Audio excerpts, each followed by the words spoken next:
All right, so welcome everyone.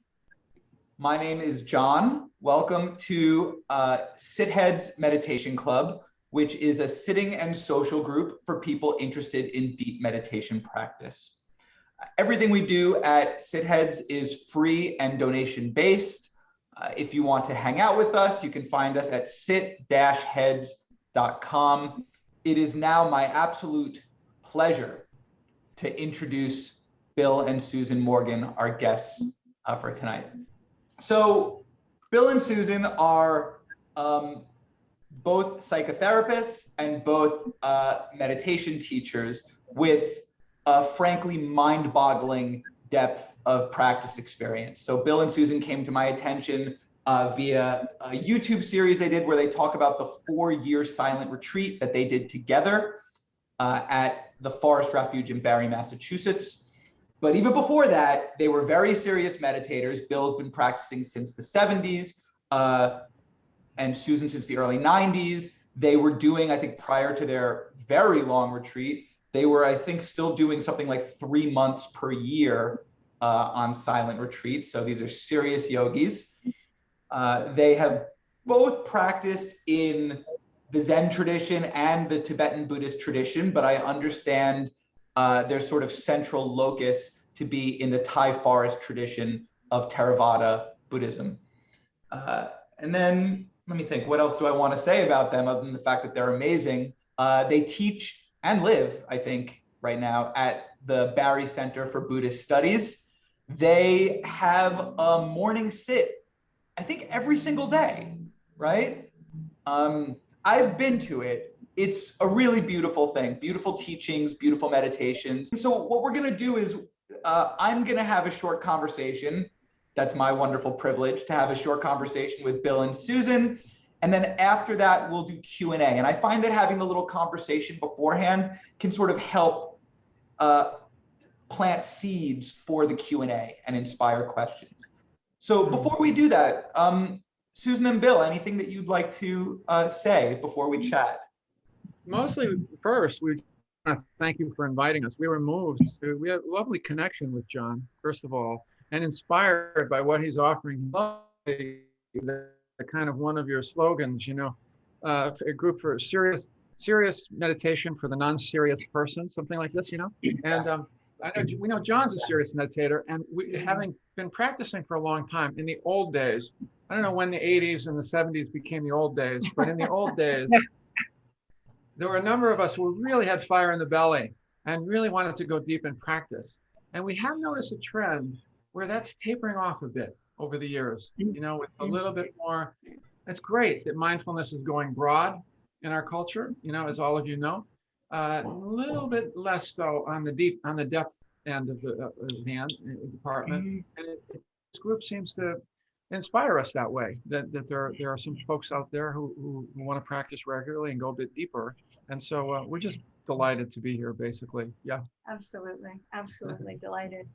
You know, and I also was really inspired by the serving suggestions, like what you folks offer one another. That in and of itself is huge, especially in this culture. We do not have a culture of community. You know, that's really still, I think, in its infancy, and it's lovely to see practitioners trying to support one another live in this way, like the drop-ins, being able to do that. It's just, this is how I think we support one another to deepen our practice in everyday life. Yeah. So here we are in the miracle of Zoom. We couldn't have done this 20 years ago, you know? Yeah. And, yeah. Anyway, that's our opener, John. Beautiful. Thank you. And yeah, I really do feel, you know, especially after that first conversation that I had with you two, I really do feel like we are fellow travelers, not to put us on similar footing. You know, I think you're quite a few steps up the mountain, but that same spirit of deep practice and that fire in the belly that I know that folks from prior generations really tended and kept. And so I'm just very glad to have you here with us. So, all right, without further ado, why don't we talk about practice? And I think that what you just said gives us a pretty good starting point, actually, because I would love to talk to you about this question of sort of rigor versus ease. You know, because I've heard you both speak compellingly about the need to relax, not take it so seriously. You talked about one of the gifts of your 4-year retreat being that you could sort of take a year to kind of settle in, which is hard to fathom, you know, to just take a year of retreat for warm up, essentially. But that's incredible. And so for, say, a lay person who has that fire in the belly, who's inspired by talk of awakening, you know, or resolving the great matter of life and death, depending on your tradition, how do they find this balance? You know, I have noticed that whenever I let go of the idea of practicing for awakening, my practice always benefits from letting go of that, or usually benefits from letting go of that. You know, I really see the benefit of letting each moment of practice be its own reward, right? Rather than leaning into some future thing. But on the other hand, you know, there are times where my practice is difficult, times where it's painful, and remembering my aspiration and the height of my aspiration keeps me going.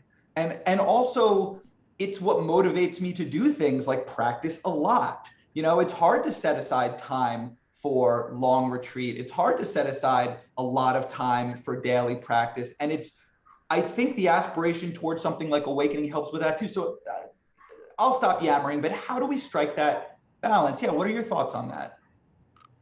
Well, my first thought, John, is that one of the things we've observed over the years, and I can speak for myself because I'm one of the really slow students the Buddha talked about as well, but is that we tend to orient towards striving a lot in our culture in many ways, but we bring that into meditation, and we come into it with a real push, and part of that push, part of the dynamic of pushing too hard, striving too much, is implicit in that push is the sense that already there's something here that isn't enough. Something here is not enough. And as part of that, I need to push away parts of myself I don't like, parts of certain mind states that I don't like, even in the spirit of spirituality and of aspiration. We can push too hard, which actually, that can work in some aspects of life, but it can be productive in meditation to push too hard. And so having pounded sand for a really long time in my own practice as well, it was a real important revelation for me to discover that the practice deepened more when I stopped pushing so hard, yeah, and brought more heart into the practice. You know, I'm sure you're familiar with, and chitta in the Buddhist psychology, heart and mind are one, much more as a mind practice, much more as a cognitive mind push practice. And I think that is gets us a little bit behind the 8 ball right off the bat. You know?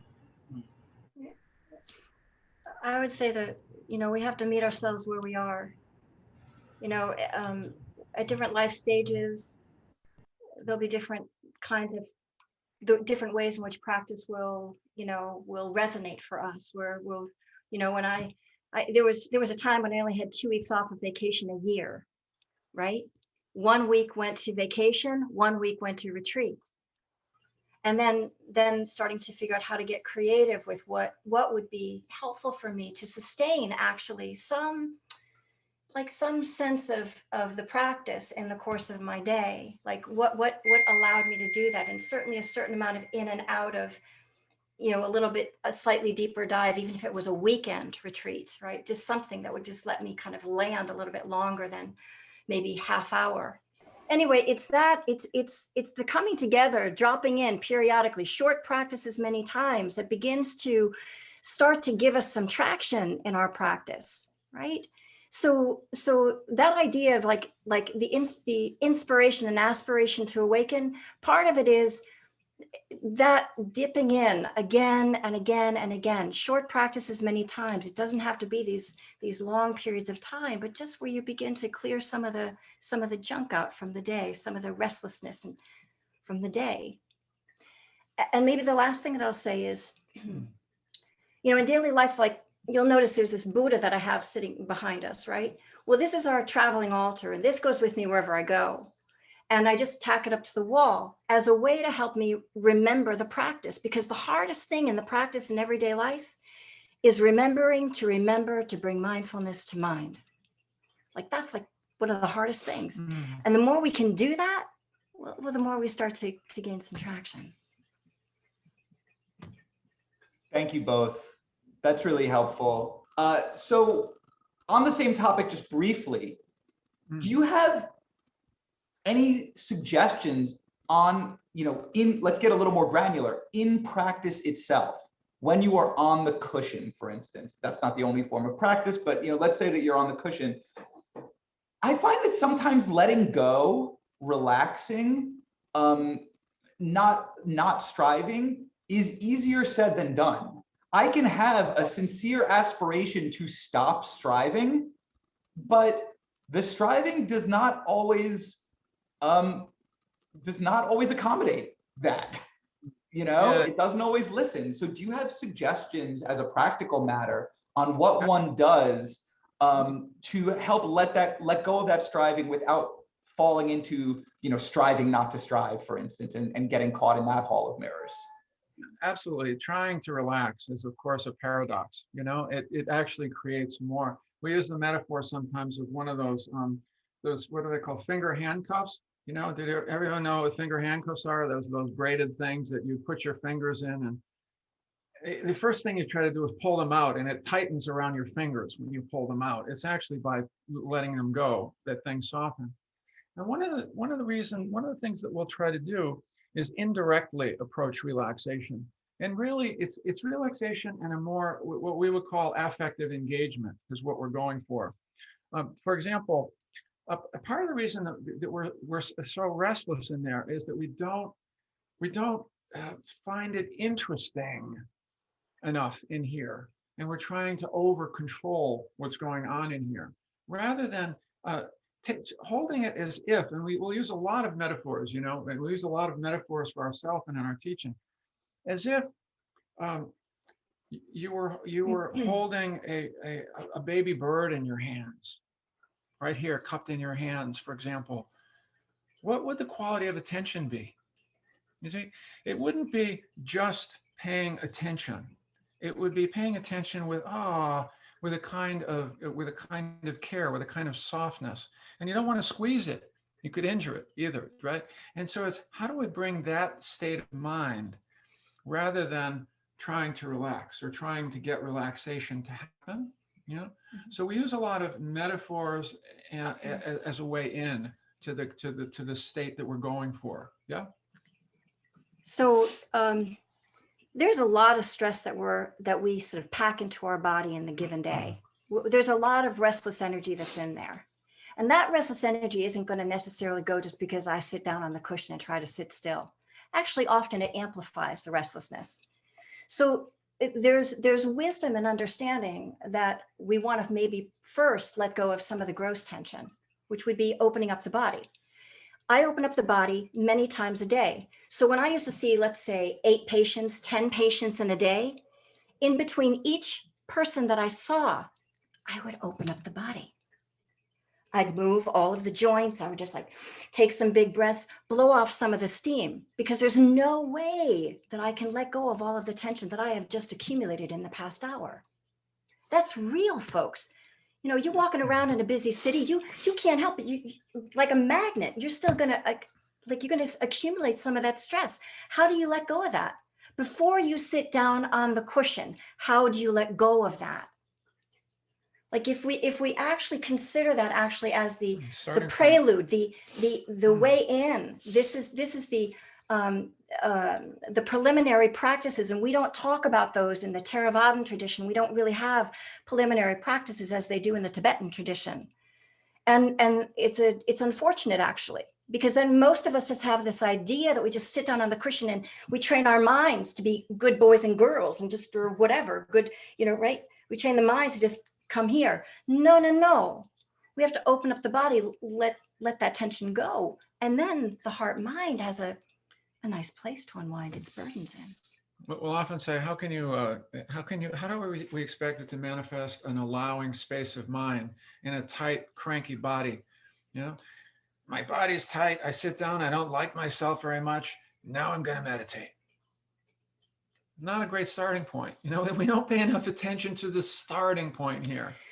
As Susan's saying, it's preliminary practice. So much for us has been realizing, after a long time, it took us so long. We don't want it to take people so long, that we need to soften it up and warm it up right at the beginning, right at the beginning, right at the very beginning when we sit down, to try to bring some kindness in, to try to bring some ease in, softness in. And the mind will have a harder time letting go in a tight body. The heart will have a hard time letting go of its pulls in a tight body. But if we open up the body, and there's wisdom in that, if we open up the body, then we have created a container that allows the heart mind to relax. And here's a mantra that we use. It's slightly different when we sit down. This is my mantra. This is a secret mantra, everybody. I'll sit down, and part of it is we take ourselves and our meditation practice so darn seriously, right? Meditation. I'll sit down. After I close my eyes and open up the body, thanks to Susan teaching me about that in big time. And the first thing I'll do is go, here's the mantra. Hey, buddy, how's it going in there today? Now, I don't say it out loud if Susan's sitting next to me, but I say it in that tone of voice as well, in a kind, friendly voice. And it already changes my relationship to what I otherwise might do, and start to get, okay, concentrate. It says, wait a second, let's just create a softer, inviting, more welcoming atmosphere to arise here. See? Yeah. When we sit down to meditate, that is exactly what we're doing, is creating an atmosphere. We're setting up the conditions in order to meditate. Just because we sit down doesn't mean we're meditating. We set up the conditions first to meditate. And that welcoming atmosphere is so important. That's a long answer, John, but it's so. This is where we so have a key, lot of it, right? The foundation. We're architects of our practice, and if we want to take that seriously, then understand, like, this frame, this body, this is the structure, and then inside there's a milieu, there's an atmosphere in there that we're creating.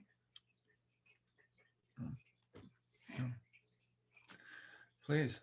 Whoops. Whoop. Hold on. We just lost you. No, it's me. I was muted. Oh, okay. No, that answer was exactly the right length, I think.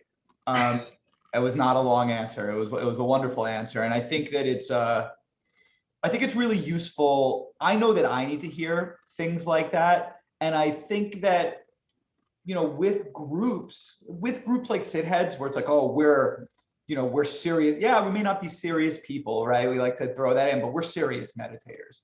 It's easy to get very head oriented and very path oriented. God forbid you might get stage oriented. Well, you evolved at that point, but it's really, I think, I need to periodically be reminded, just speaking for myself, that no, opening up the body is a great use of some cushion time, and opening up the heart and being a little playful. These are all really wonderful preliminaries. So no, I'm grateful. I'm grateful for that response. Thank you. Do you want to try knocking out one more quick conversational topic before we start the Q&A? We could try and make it a quick one. Totally. Yeah. Totally, Yeah. John. Yeah. All right. But I want to reserve the bulk of the time for the Q&A. The folks who are participating here, their questions are the more important ones.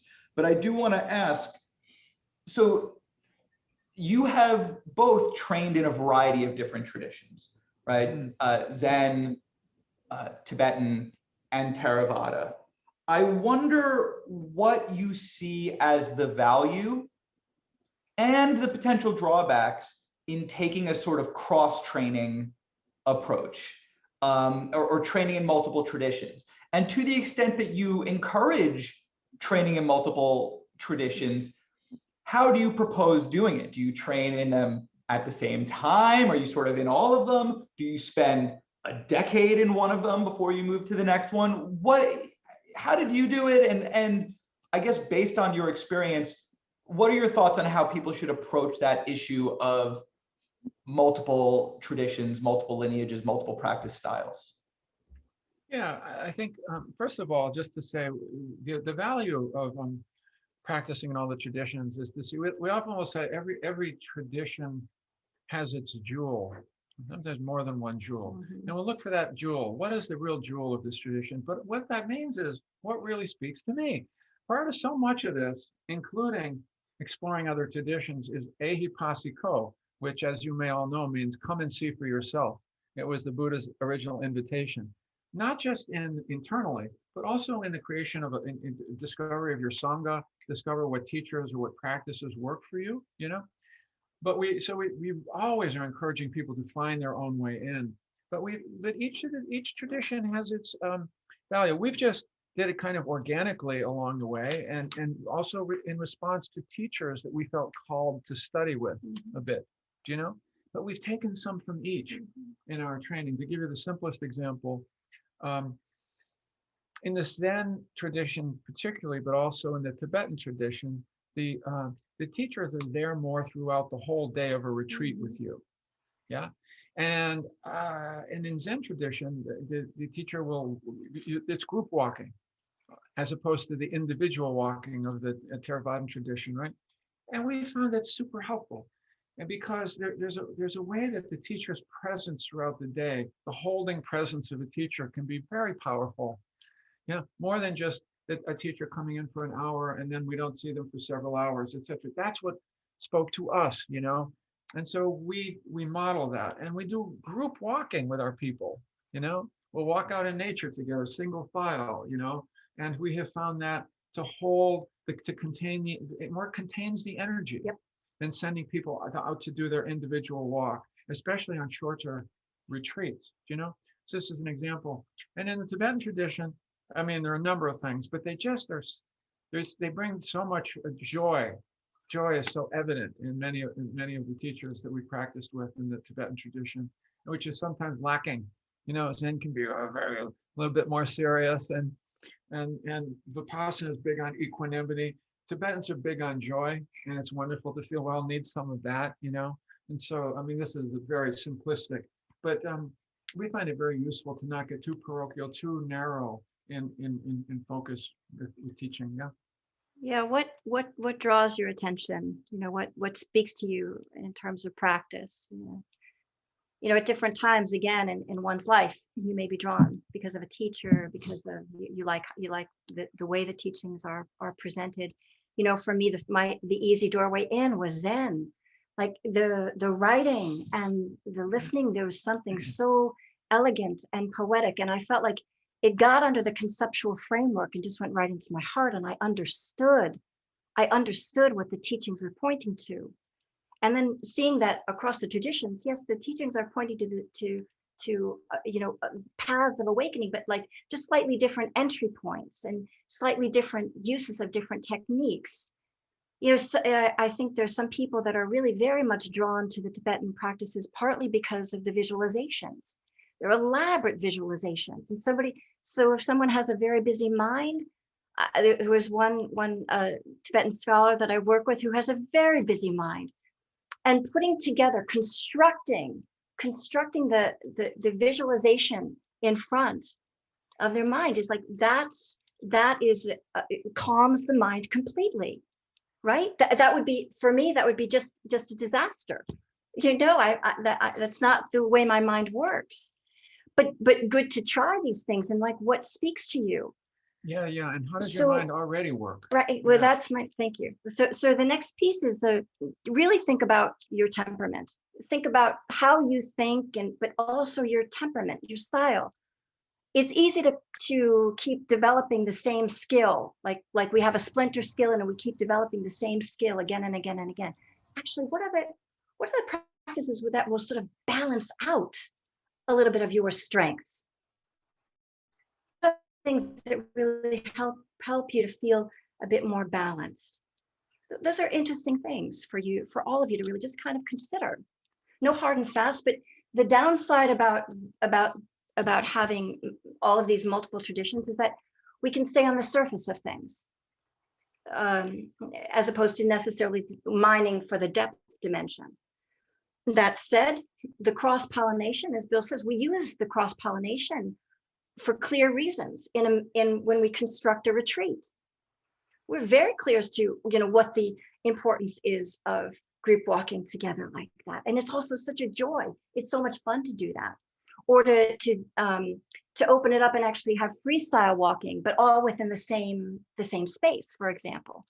So, like, being able to draw from different traditions and know why you're doing that, then that begins to give some shape and clarity to your practice.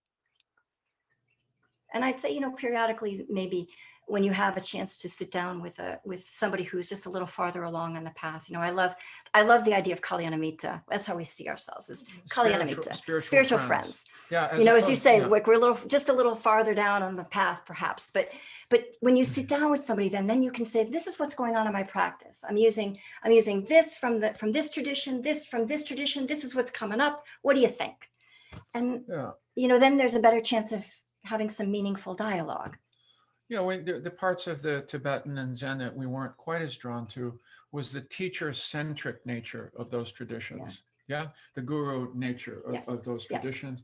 And what we appreciate, one of the many things we appreciate about Vipassana, Susan saying, is we're all spiritual friends. We like to say we're all swimming in the same aquarium, and let's get off the high seat. Let's get down here. We all have wisdom and compassion to share with each other. Maybe we've been practicing a little longer, and we maybe have a few things to offer. You might want to try this. You might want to try that. But let's keep it real, and let's keep it humble. In that regard. So yeah, we're sit heads too.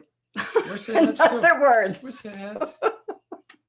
We're all just a couple of sit heads hanging out. Exactly. Exactly.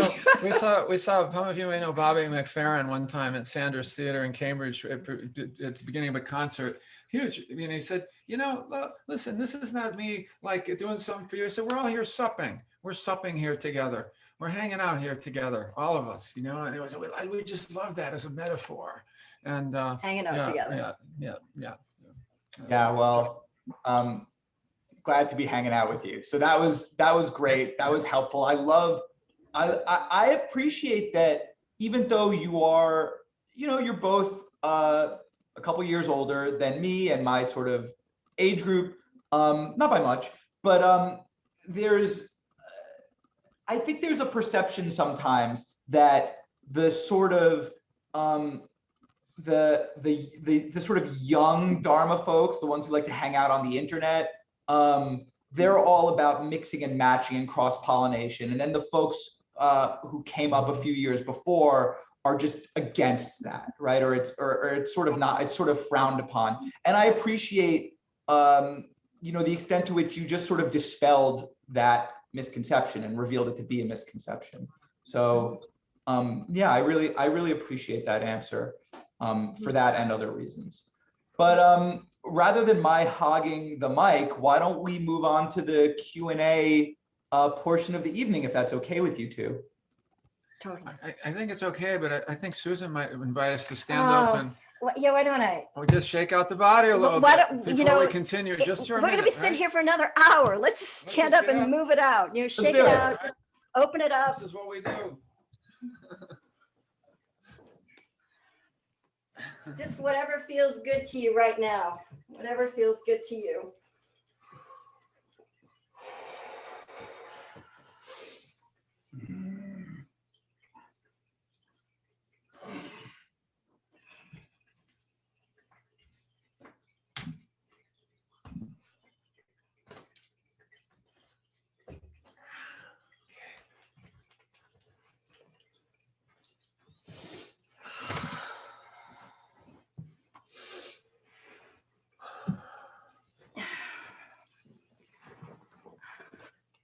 Nice to air it out a bit, you know. Okay. All right. Let me just find myself again. Where'd I go? Should we go on the gallery view? We could do gallery view. Yeah. I'm happy to. Is that your preference? Yeah, it'll be lovely to see everyone. We like Yeah, kind of let's stay do out it. Thank there. you. Just let me know in the chat if you have questions. And we will begin with Jeremy Graves. Hey, Jeremy, nice to see you. I'm glad you're able to make it. Hello. Hi, Jeremy. Hi. Hi. So my question is, I know that you're both therapists, and I know we were talking earlier about traditions, and I know some people regard that as a spiritual tradition. And I'm wondering how your therapy practice and your experience of Western, therapy and psychology, how that's informed your, Buddhist practice and vice versa. Well, Great question. Jeremy, that's a great question. What we have noticed as therapists also is that something that's really common, in fact, I would suggest it's almost universal in meditation practice, is that in one way or another, where there's some kind of tendency to do a spiritual bypass, what we call a spiritual bypass in meditation. That is to say, it's consciously or unconsciously, there's a part of ourselves that we'd like to get rid of. And that's part of our vision of waking up. That the part of myself that I don't like, that I've never liked, and that I want to totally put in the rearview mirror is part of what meditation is going to do for me if I'm a sincere student. And if that isn't happening, I'm not a sincere student. And so I have to push harder and try harder to get rid of that part of myself that I don't like. And so, and what we have found again, is it kind of simple. In order to go deeper into practice, people have to at least like themselves. This is a big, important, simple, but important thing to say. Otherwise, we can't sit down not liking who we are and thinking that meditation will take us to some place beyond self. It doesn't quite work that way. First of all, we have to make room in our practice and in our perspective, in our right view, with the full range of our humanity. And so as therapists, and as people now who work with people on the interface, we'll work with people to help deepen their meditation practice. But we're on the lookout for the psychological block that's keeping them from going deeper, for where it is that they're too pushy or not liking themselves. And then we can go back to that and help them address that, because that's part of the reason that their practice isn't deepening. So this is one angle, one way to answer your question. Yeah. Yeah, our psychologies come with us wherever we go. And so our psychology is going to be with us on our cushion as well. And to the degree that we know ourselves or don't know ourselves, we may or may not be able to relate well to what's going on. And one of the things that just from our own experience, actually, with working with meditation teachers, Western meditation teachers, is actually they didn't have a sense of how to work with the psychological stuff that was coming into the room. And that was a real problem for us. And I really felt like it was also a missed opportunity, because it's more like, how do we really work with what is? All right, whatever might be coming up, how do we find a way to work with it and stay balanced, so we don't get overwhelmed by our psychologies, right? That's important. And and the piece around what did I would say that meditation practice has come into the therapy room. It comes into everything. It comes into how is this moment being related to, and is there the kind of awareness that I have of when Susan is in the room and keeping Susan in check, right? But from that posture of mindfulness, from that posture of aiming toward non-harm and aiming toward goodwill and aiming toward what are the ways that I can sort of help Susan and help this person to stay steady. And there's a different kind of, let's say, view that one has when they're bringing mindfulness into the therapy room, right? It's just a different perspective that's helpful. Yeah. And very, very good question. Very good question. There's a lot to be said about that. It's really, maybe that'll be. Yeah. I mean, it's really for us, like what we find most interesting is teasing those things out, the dharmic perspective and the psychological perspective, and where's the intersection. I'm really appreciating the intertwining as well. But for the longest time, there was this kind of the intellectual dance was, yeah, but the Dharma is deeper than psychology. Forget about it. You know Different what? view. Your mother comes with you on the cushion as well. You know, we don't, we bring it all forward, and so the practice has to honor both our psychodynamics as well as our spiritual aspiration. Yeah. So thank you, Jeremy. Thank you. Thanks, Jeremy. Thanks, Bill and Susan. Something I forgot to say, though I didn't need to say it in Jeremy's case, that was perfect. But just so everyone knows, we ask that the questions be practice-oriented rather than just purely theoretical, which that was practice-oriented, beautiful. And also just a friendly reminder, sort of one question per person. So let's just try and avoid sort of, multi-part questions and so forth, just so that everyone has a chance to ask, or as many people as possible have a chance to ask their question. All right, having said that, we have sort of a queue forming here. So we're gonna try to get to everyone. Rest assured that if you chatted to me, I see it, and we're gonna try and get to you. Next up is Monica. Monica, do you wanna ask your question? Yes, please. Hey, Bill and Susan. Hey there. Hi.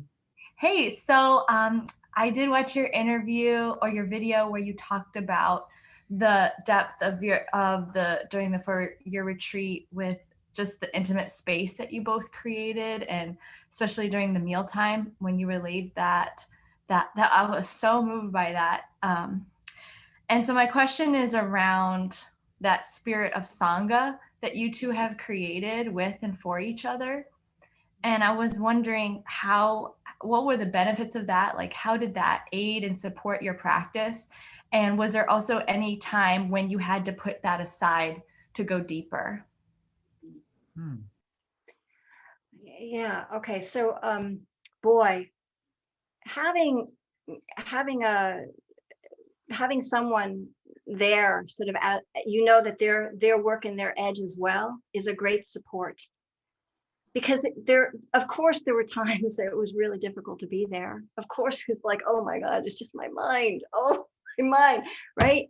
And being so grateful that there was I knew somebody else was in it for the long haul with me. And that kind of camaraderie is really so helpful. And that's where I feel like the Sangha piece is just like, just to have peeps around you who can like keep cheering you on and encouraging you. Way to go. And the other piece, what was the other piece? The last question, last half of that? Did we have to set it aside to go deeper? Oh, yes. Thank you. Yeah. I would say the thing that was unique about the 4-year retreat is that, we had a lot of we had separate rooms, right? So for 4 years, we had separate rooms. That was hard. And that was what actually I think was very important and necessary for being able to go deep, is to have that separate space. So I feel like even in relationship, we've also done a lot of couples. We used to do a lot of couples therapy, with couples therapists on our own. And that idea of each individual needs to be able to develop themselves as well as while developing the relationship, but the individuals need to be able to grow separately. And I feel like that's what we needed to do in our practice. Having separate rooms allowed for that kind of space. Yeah. Thank you. Great, thank you. Thanks, Monica. Dee, do you have a question for them? Yeah, hi, my name is Deborah. Anyway, thank you. I'm really enjoying this, and appreciate the spirit of your group a lot. It means a lot to be here. Thank you. And of course, to see Bill and Susan. I've been a fortunate member of their Sangha since the beginning of the pandemic. And it's been such a great learning journey. And I do consider them to be my teachers. I have a question. We've been working a lot with dukkha, suffering, in our meditation work. And it has really been potent for me in the practicality of every day in my meditation work. And I've discovered, I come from a very war-torn, traumatic family. And I discovered recently that I was never angry at anybody, even though I had a right to be, as I was maturing and so forth. And I realized the anger went someplace, and I see it now so clearly in my meditation, because we are working on dukkha, and I don't know what to do with it. Yeah, My question is what to do with it. What to do with anger? Oh, yeah. Well, you know, you want to treat it as a surprise. You know, it's just the frame that is so helpful. So helpful is to see that everything difficult that arises in practice is arising at a time when you are ready finally to welcome it, to make a relationship that probably before that you weren't ready. It was too big. It can be a creative act in childhood to suppress anger, you know, for whatever reason. And now it's time for you to be able to integrate that into your practice. So it's coming up, not so that you can further push it, find another way to push it away, you know, right? But how to soften around it, how to actually bring a certain kind of openness and holding relationship to it mindfully, not going down the story road with it. You already know the story, you know, but mindfully being willing to turn toward it a little bit, but not in a way that you're overwhelmed, you know, to be able to go back and forth as we discussed, you know, come back sometimes to simply to the breath, for example. But when it's coming up, you know, with that kind of, you know, my hands go like this, not like, yeah, not quite, oh, you again, you know, more like, here again, you know, as if there were a child there that was hurting, you know, what would your response be? It's like, oh, now this is arising. Just now this is arising. Yeah. I'm going to also offer this as well, because sometimes anger is way too big to sit with it. Like that's been my experience at times with anger. And that anger has a lot of energy, and the moving of the body helps to move the anger, helps to move the energy of the emotion. And so, you know, taking yourself out for walks, folks, if you really like, if there's a lot of anger, a lot of like pent up, move the body as much as you can. That will support the letting go of that tension, the bigger rattle. And then when you come and sit down, then it might be a little easier to figure out how to hold that. Because it does want to be held, and it does need to be seen. And it's wonderful that it is coming up. We just want it. We want you to feel safe while it's coming up. So too quickly, we can see in the Dharma go, that's afflictive. Need means got to get rid of that. And that's problematic. This is where psychology has something to say about Dharma. No, first we need to learn how to hold it, make a relationship with it. Then it will begin to dissolve and find its way to be less intrusive in our lives. Yeah. So this is we spend some time on this because it's a general question about how to relate to a difficult emotion in a way that is both psychologically correct and also will deepen your meditation practice around it. Okay. So, and we have to, you know, discharge these emotions, like they discharge through the body. So understand that as well. It's not just a mind thing that we're doing. We want to, you know, attend to the body as it's experiencing the anger. Yeah. Thank you, Deborah. Very good. Thank you for that. Thank you for that. Thanks, Deborah. Thank you, Bill and Susan. And thank you, John. Really glad to have you here with us. So I have a question that was sent to me anonymously. So I'm going to ask it, and hopefully it will stand on its own feet and you can just answer it as it is. Let's see. I'm curious about Susan and Bill's takes on meditation and the neurobiological aspects of trauma, and on whether they think that meditation can ever be contraindicated by people's individual psychological makeup. And then this person continues, just to clarify, I just stopped working with a teacher because he told me my practice had become, quote, therapeutic, end quote, because what was arising intensely was what is described in a lot of literature as the neurobiological effects of trauma. He basically told me he couldn't help me. So this is an extremely practical question for me. So there it is. Wow. Okay. Shall I start? Do you want me to? Okay. Yeah. Yeah. Yeah. Trauma is, we do want to see when we are triggered. We do want to get a feel for that, really know that, and learn how to find our way with that.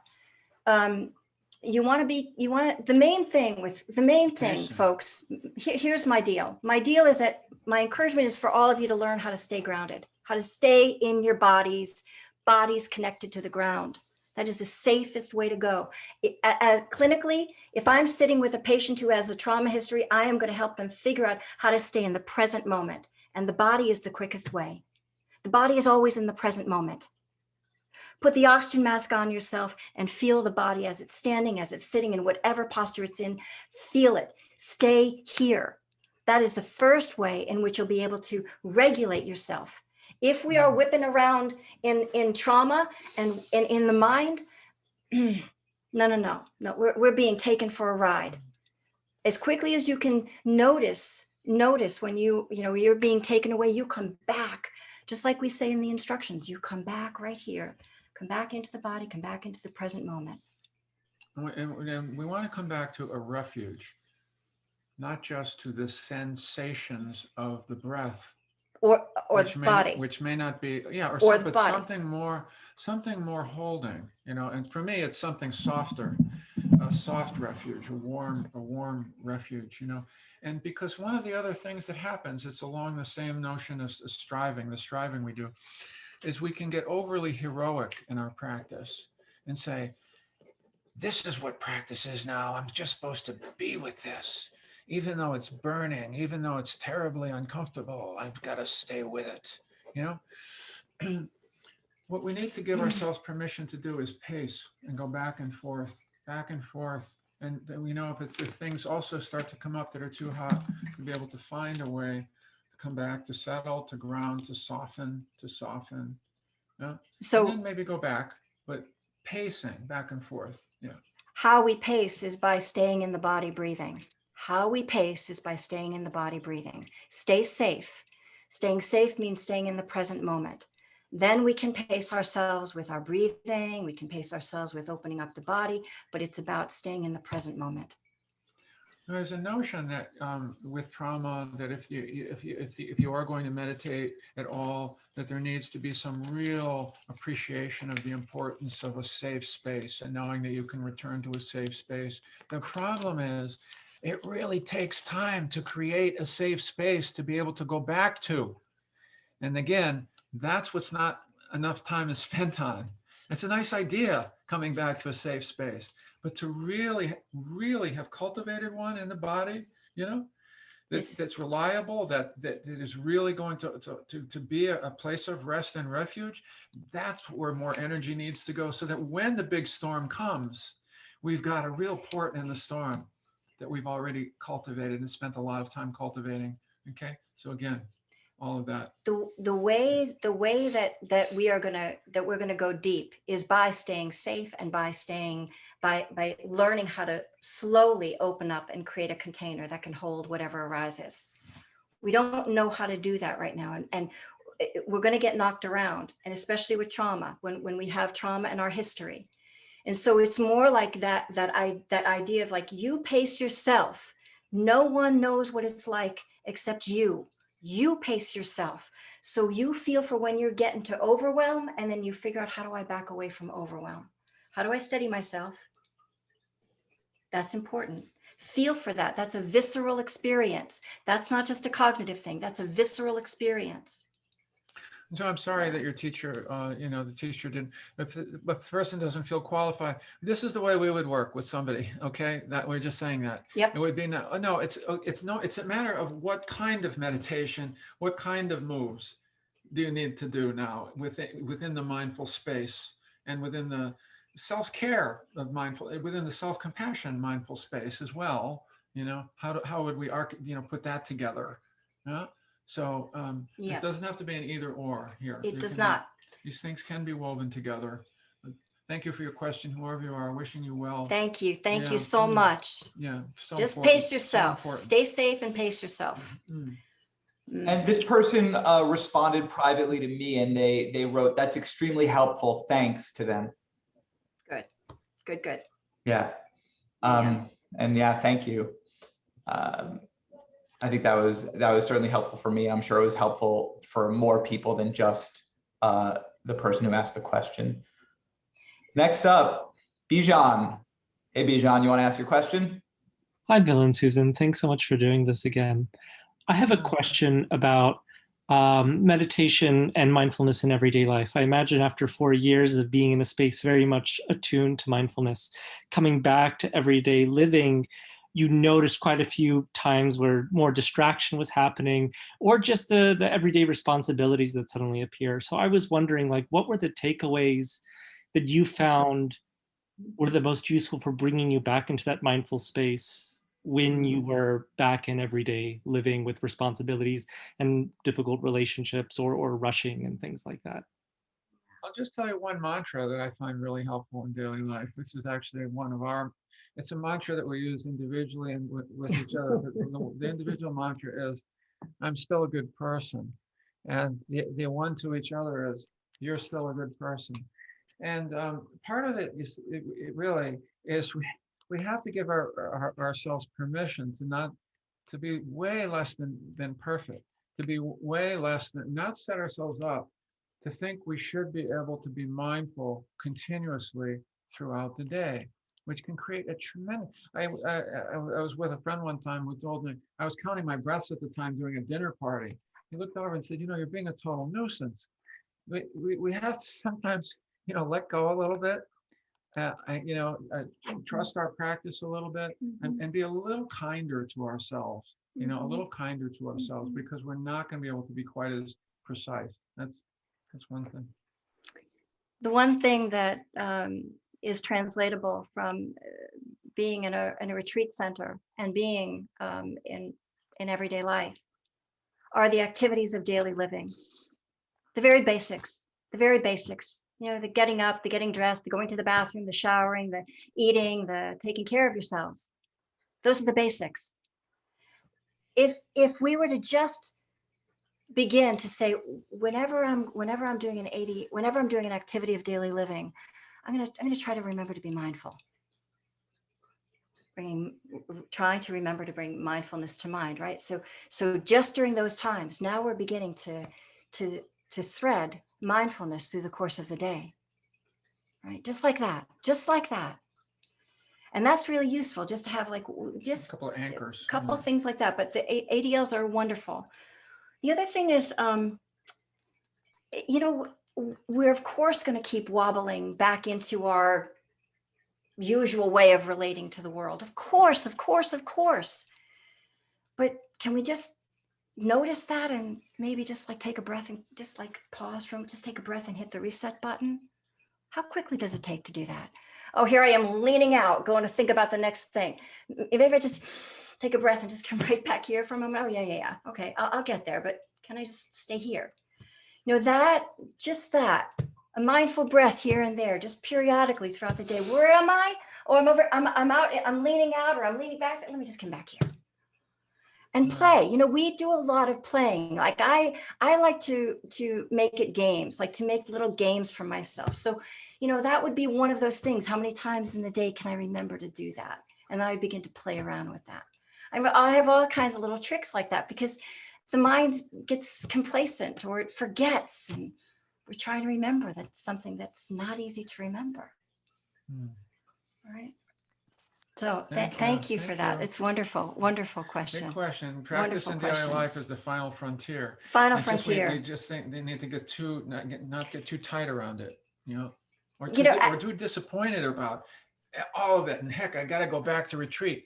You know, we can get into that dualistic space as well. You know, we've got to find a way to be friendlier with our lives, with ourselves and our lives, and a little bit more forgiving. You know, a little bit more whoops and, oh, I can't believe I did that again. How about just whoops? You know, easy does it. I'm going to say this one more thing because, you know, I found it also really helpful is, you know, the Buddha said that there are 4 classic postures: sitting, standing, lying down, and walking. Those 4 postures will get you through the day. At any given time, you're doing one of them. Just periodically check and see. Take a breath, right? Thank you. Thank you for that. I really appreciate it. Thanks, Bijan. Thanks, Bill and Susan. I'm going to note, by the way, I have another question here, but I'm going to note that we're getting to the end of the question queue soon. So I want to encourage people to, you know, didn't have to go down like that. You know, you still have an opportunity to ask a question of Bill and Susan. So I want to encourage you to send a private chat to me. Otherwise, I'm going to start asking questions. No one wants that, though. If we, in seriousness, if we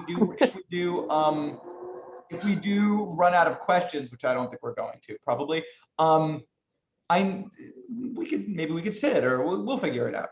But let's see. Oh, is that? Yeah. So Eve, I know you had a question, and I saw you grinning and nodding when they were talking about getting into the body and opening up the body. I knew that was going to resonate with you. Eve's a dancer and a dance therapist. But go ahead and ask your question, Eve. All right, thanks, Don. Yeah, I'm a dance movement therapist and I work in inpatient psych.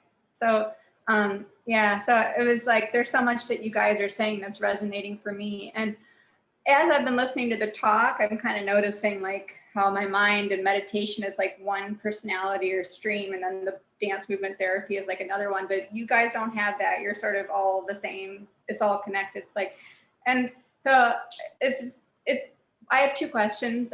One is, when did you make was there a pivotal moment that you made a shift where you realized that you needed to approach meditation differently in some way that was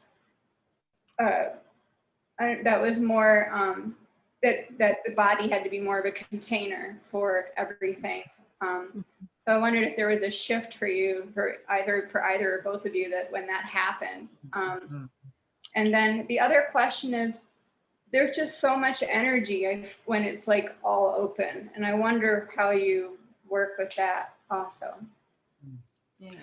Well, the first question, thank you for those questions. The first one is, I don't know if there's exact time, but it was roughly around the same time, I think. Susan and I, and this is one of the ways that we found our own way, and that was a different way, you know, than we'd been taught largely. And for myself, it was an awareness that there was not enough heart in the heart-mind practice, you know, that really I've been doing mind practice, and pretty pushy mind practice and pretty judgy mind practice. But there was no, you know, I thought, and to some extent I would get this instruction: never mind, just keep being mindful and everything will follow from there. And that's not the way it worked for me. That's not the way it worked for me. Joy and ease and calm and even settledness did not arise for me in the practice until I turned some attention to those qualities of mind directly, until I found a way to get the heart involved. Now, I'm sure many of you are aware of the metta phrases, you know, may I be happy. And so this is one of the ways that in Buddhist psychology to get the heart in. That never worked for me very well. Yeah. And so for me, the going out of the box was to find the general form of the inquiry is, how do I get more heart into my meditation practice? Yeah. And for me, I went to finding, and this is where the Tibetan part of my practice helped, I think, to some extent. But I realized I think I need to use a visualization. I'll give you the specific story. It's this. I was trying to, the image of the face of my grandmother came to me in meditation one day. And when that happened, I was filled with ease and gratitude and a deep sense of comfort. And I went, why wouldn't I call upon that image of the face of my grandmother more frequently to help me get the heart involved in meditation practice, and then to let the image go and to be in the atmosphere, to have more heart in there. So that was the big turning point for me. It was really getting the heart in with the mind. Yeah. Yeah. And finding creative ways to do it. Go. Yeah. So I came to the body through pain. I have chronic pain. I've had chronic pain. And, you know, that when I practiced in Zen, I tried to be a really good student, and I learned how to not move. I really learned how to not move. And that was actually detrimental to my body. And then I go to Vipassana, and in Vipassana, at least at the time at IMS, when I began learning Vipassana, there was not a lot of emphasis on the body. You know, that was, you know, it was sort of, you have a body, know that you have a body, but then let's get on with the mind. And really it was more that. And I would get up from sitting, and I truly felt like I could not move my body. Like my body was so tight, tighter than a drum. And I finally had to, after, I think I was on like a 6-week retreat, and I realized a few weeks in that I wasn't going to make it if I didn't really start to give attention to my body. And so I began to give attention to my body. And for a long time, I did that in secrecy, because no one was really giving me permission to do that. And it really did feel very other. And I'm not somebody who practices yoga. It's never been my thing. I'm if anything, I'm a gym rat. And, you know, that's what I was comfortable with. But I began to work with my body. And then I began, on one of my other long retreats, I began to read the Satipatthana Sutta. And the first foundation is the foundation of the body, mindfulness of the body. And I began to realize, actually, that the first instruction, you know, tells you about how to sit, and then tells you about, you know, once you get into the posture, once you've set mindfulness to the fore and you've sat down, you set mindfulness to the fore, that you really can begin to use the domain of the body to really deepen one's mindfulness. And that became my doorway. And I began to really work with the pain that I felt on the cushion while I was on the cushion. Not to exclude that, not to bypass that, not that that was somehow other than my practice. Actually, it was my practice. That has been my deepest teacher, has been my pain. And what I have come to realize truly is the understanding that mindfulness is an embodied practice. Folks, how can it be anything other? Where would we be without these bodies? Mindfulness is an embodied practice. How do we suffuse mindfulness in the whole of the body? And so that mindfulness comes along with us wherever we go, right?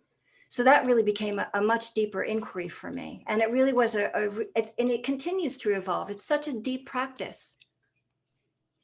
Yeah. Yeah. Thank you guys so much. Yeah. Thank you for that. There was a part two, if you want to answer, when there's a lot of energy. Oh how yes, the do you piece work around with a lot of energy. Thank you for that. Body, right? Yes. All right. When there's a lot of energy, folks, attend to that energy. I said earlier today, answering Deborah's question, I believe, about anger coming up. When it's big energy, when it's bouncy energy, move that energy. Move it first. What a kindness it is giving to you. It's less work if you move it out of the body before you try to sit down still. We try to sit still in an air of anxiety or irritation or upset of some kind. Oh my goodness, it's so much work. And sometimes, can I just add this? Even while we're sitting, this is like verboten, right?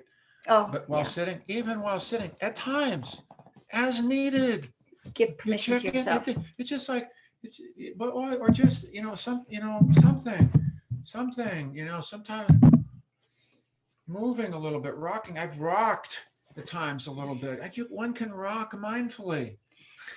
You know, These one are- can do this mindfully, for example, but it's honoring also some of the energy. It is giving oneself permission to do that, which, as Bill's saying, has not been given in the Vipassana tradition. What happens if you give the body the space it needs in the sitting? How does that actually help your practice in that moment to deepen? Right? And I'm not saying necessarily even big gross movements, although that might be so sometimes, right? But then you resettle, and what happens when you resettle? How does that then affect your ability to kind of stay with the present moment? In other words, giving yourself Full permission, permission. to play and explore and find what works for you. We say this and we repeat some things because people forget these things. It's hard for us to give ourselves permission. Oh, right, permission. Oh, right, permission to explore. Really? I can explore, little old me. You know, really like that. All of us giving ourselves permission. You know, there's a lot of wisdom in here already. You know, let's a lot of discernment in here. Yeah. I'm going to go one step further, though, around this piece of giving attention to the body and what it needs. When you sit down, like I'm sitting, I have a zafu that I actually have in front of me, and sometimes I'll have it on my lap where I can have one arm up because I have pain. What do you need for supports for your body to be comfortable before you sit, as you're settling in? What supports that? What would it be like if you played around and you gave the body permission to have what it needs to feel comfortable, and then you sat? Then what? Right? Yeah, thank you so much. Thank you, Susan, for sharing about the chronic pain too. And I have a hearing loss and I wear hearing aids, and I recognize that often comes up for me when I sit, and I feel I don't want it to keep coming up, but the way you're talking about it is it keeps being your teacher, and I have to be okay with that. Keep being my teacher. Yes, and, exactly. just work with it and not be upset that still keeps coming there. So. Thank you. There's a wonderful Tibetan expression: whatever happens, whatever comes my way, may I take it to the path. You know, and that includes the difficult. It's not easy to do that, to make room for the difficult, but that's part of our practice, an important part, we feel. Yeah. Thank you. Yeah. Thank you. Thanks, Bill and Susan. Thank you, Eve. We have a question here that was sent to me, so I'll read it. At what point in the moving while sitting does one say, I am comfortable enough? That is, if we keep moving while sitting, don't we at some point realize this body will never feel perfect, and we need to be with what is present in the body? Yeah, you do have to feel what the good enough. You do have to feel into what is good enough, right? It's never going to be perfect, as you say, right? But only you know what that good enough feels like, right? And that's going to change. That's a moving target. So just be responsive to that when you sit down, and settle it in and do your best from that settled posture. Right? Yeah, and yes, and you play with it. You find what works for you. You know, nobody else is in there but you. It's up to you. You know, it really, like, okay, you can try it either way. What is it like if you just keep moving? Well, that doesn't quite feel right. Okay, what if I stop too soon? Well, that feels a little tight. Well, how do I move? What am I going to do? See, as if it's your discernment, and explore your discernment and what really, this is it. This is the authentic. This is what's authentic, you know, at this time. It really is like that. Yeah, but of course, at some points we want to be more still. Sure, for sure. Yeah. Thank you. So someone just messaged me, but so someone does have a question. I don't know if it's pronounced Andrea or Andrea, but please ask your question. Hi, it's Andrea. I requested not to ask a question unless this was the last one, because I do have a chance to talk to Susan. But since it's the last one, I'm wondering if you have advice on self-retreats. Yeah. Do you want to Yeah, start? well, I mean, my first advice about self-retreat is they're so much harder. So much harder. Wait, is that advice?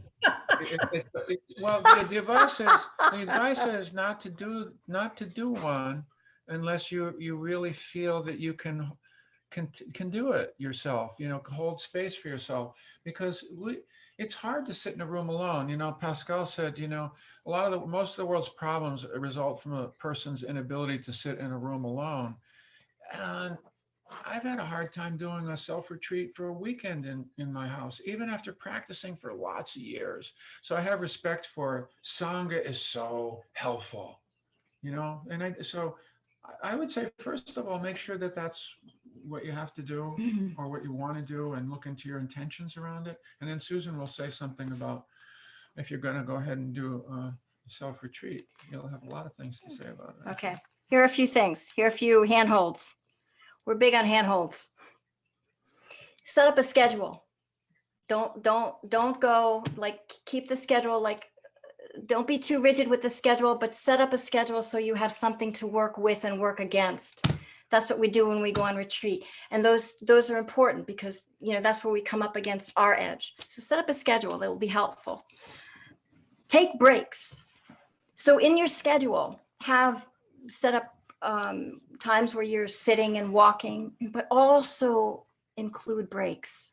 Deliberately include a break. Include a break in the morning, include a break in the afternoon, include a break in the evening. It's important that we actually give the mind and the heart a time to rest, where they're not having to kind of even think about the working of the practice. It's like I'm just going to back off and just allow myself to just meander around and take a nice walk. Or lay down, taking naps. I was talking about this with Bill the other day.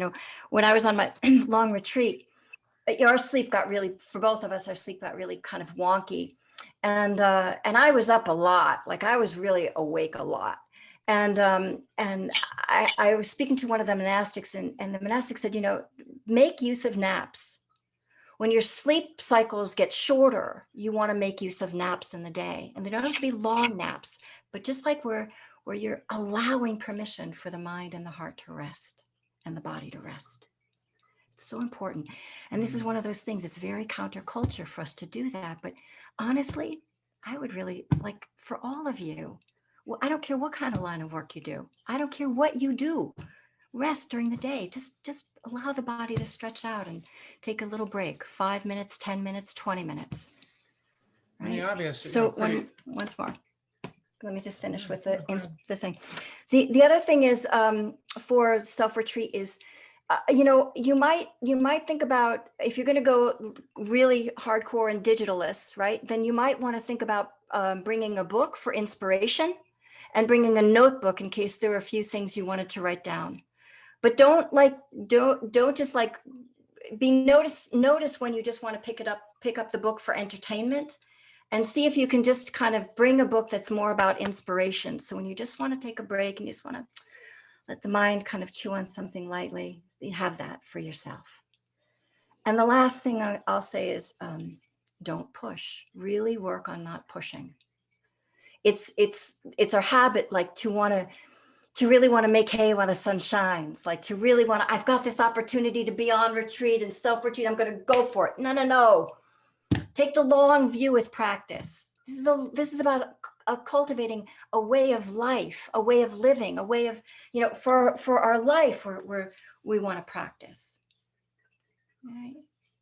So this is just, and keep appreciating every time you sit down, really appreciate the sitting down. At the end of the day, gratitude practice, all of you, for all of the times that you tried to remember, all the times that you did remember, all the times that you meditated. Gratitude practice at night. Appreciate what you do. We're way big on gratitude. Very big on gratitude. It Cultivating feeds the heart. Good food. We need that, especially in this culture. We need to feed the heart good food. A lot of it. Gratitude practice. Okay, great. I'm girded now. Good, I'll see you on the other side. I'm glad you asked that question, Andrea. I do a lot of self-retreat, and so that was very helpful for me. Obviously, over the past year or so, that was kind of the only. And you could do these sorts of online retreats, but no, but you are physically going to be more or less on your own. That was really wonderful. I know I got so much out of it. I will be rewatching this and maybe even feeding it into a transcription service so that I can have it as text. It was really very helpful, Bill and Susan. Thank you so much for being here with us. Are there any final things that you want to say, Bill and Susan, before we say goodbye for the evening? I just want to say thank you so much, and I so deeply appreciate all of your practice. Truly, it's a joy for us to see people out there really kind of interested in going deep in your practice. Absolutely. Thank you for your practice so much. The world needs it right now. Absolutely. Really, really, really thank you. Absolutely. Yeah. Yeah, I'll just second that. Thank you for joining us. Thank you for having us. Thank you for visiting. Hope maybe we'll see you on the path somewhere along the way. And yeah, blessings until then. And thank you, John. And thank you, John. Thank you, John. This was just lovely. Just lovely. Great. It is my absolute pleasure. And I get a lot. So you're very welcome. It's really my pleasure. Thank you both for being here. I'm going to invite you back, so be prepared for that. I hope you will say yes. And thank you, just to second what Bill and Susan said, thank you to everyone here. I'm so grateful for your presence, for your time, for your attention, for your practice. Come hang out with us again, and have a good night, everybody. Bye. Good night. Bye now.